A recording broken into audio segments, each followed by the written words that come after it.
दोस्तों, क्रिसमस आते ही हर किसी के मन में एक छवि आता है और वो छवि है सेंटा क्लॉस का। जैसे ही सेंटा क्लॉस का छवि मन में आता है, मन खुशी से भर जाता है और तरह तरह के उपहारों को पाने की आशा में मन व्याकुलता से भर जाता है। लेकिन ये सेंटा क्लॉस कौन है? क्या बाइबल में इसका किरदार है? और क्या इसका वाकई में कोई अस्तित्व है? आखिर कौन है ये सेंटा क्लॉस? कैसे और कहाँ से आया ये और आकर सबके दिल में कैसे बस गया? आइए जानते हैं आज के वीडियो में सेंटा क्लॉस के बारे में। दोस्तों, सेंटा क्लॉस एक भ्रम मात्र है और ना तो इसका कोई किरदार बाइबल में मिलता है और ना तो इसका असली अस्तित्व है। ये सिर्फ एक धोखा है और ना तो इसका यीशु मसीह के जन्म से कोई लेना देना है। दरअसल सेंटा क्लॉस नाम का धोखा या फिर कहे तो भ्रम को शैतान ने इस दुनिया में फैलाया है। दोस्तों, सेंटा क्लॉस का छवि आज लोगों को क्रिसमस के उद्देश्य से दूर ले जा रही है।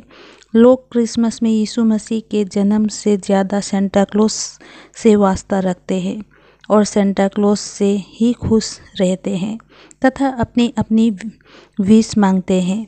बड़े बूढ़े तथा बच्चे यहाँ तक सोचते हैं तथा मानते हैं कि क्रिसमस में सेंटा क्लॉस आएगा और गिफ्ट देगा और उनकी हर विश को पूरा करेगा, और इसीलिए सेंटा क्लॉस का इंतज़ार भी करते हैं।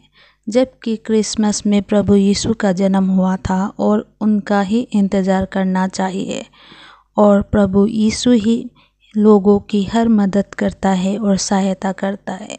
फिर सेंटा क्लॉस का इंतज़ार लोग क्यों करते हैं? दोस्तों, शुरुआती समय में जब कलीसिया तेज़ी से बढ़ते जा रहा था तो हर साल दिसंबर के महीने में गरीब, अनाथ, बेसहारा लोगों को मदद करता था एक आदमी, और उस आदमी का नाम था निकोलस।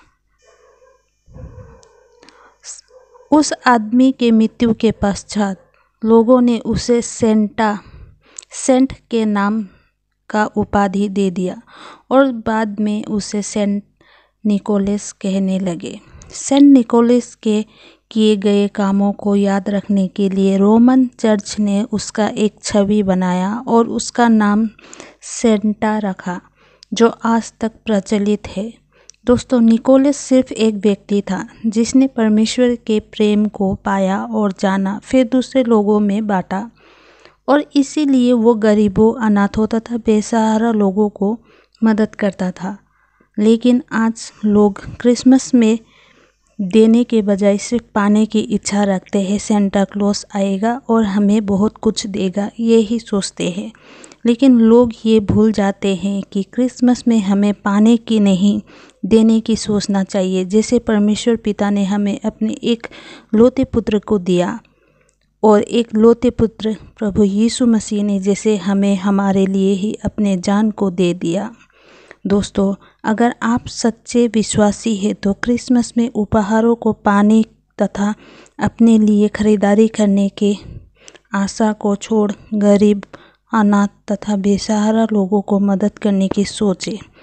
आज लोग सेंटा क्लॉस की वजह से क्रिसमस के मुख्य उद्देश्य को भूल गए हैं और सिर्फ सेंटा से पाने से और नाचने गाने तक ही सीमित रह गए हैं। लोग सेंटा की वजह से ही क्रिसमस में लोगों के मन में यीशु मसीह की छवि धूमिल होते जा रहा है। लोगों के मन से यीशु मसीह के शिक्षाओं को भूलते जा रहे हैं। सच कहे तो धीरे धीरे सेंटा लोगों के मन में यीशु मसीह को हटाकर खुद राज कर रहा है। तो अब आप बताएं, क्या एक सच्चे विश्वासी होने के नाते सेंटा को बढ़ने देना है या यीशु मसीह को?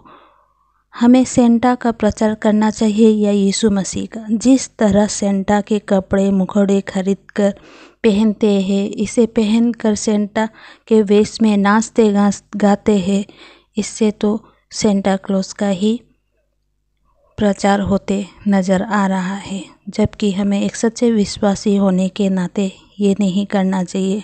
हमें सिर्फ प्रभु यीशु मसीह के प्रेम तथा शिक्षाओं का ही प्रचार करना चाहिए और बांटना चाहिए, और यही है सच्चा क्रिसमस सेलिब्रेशन।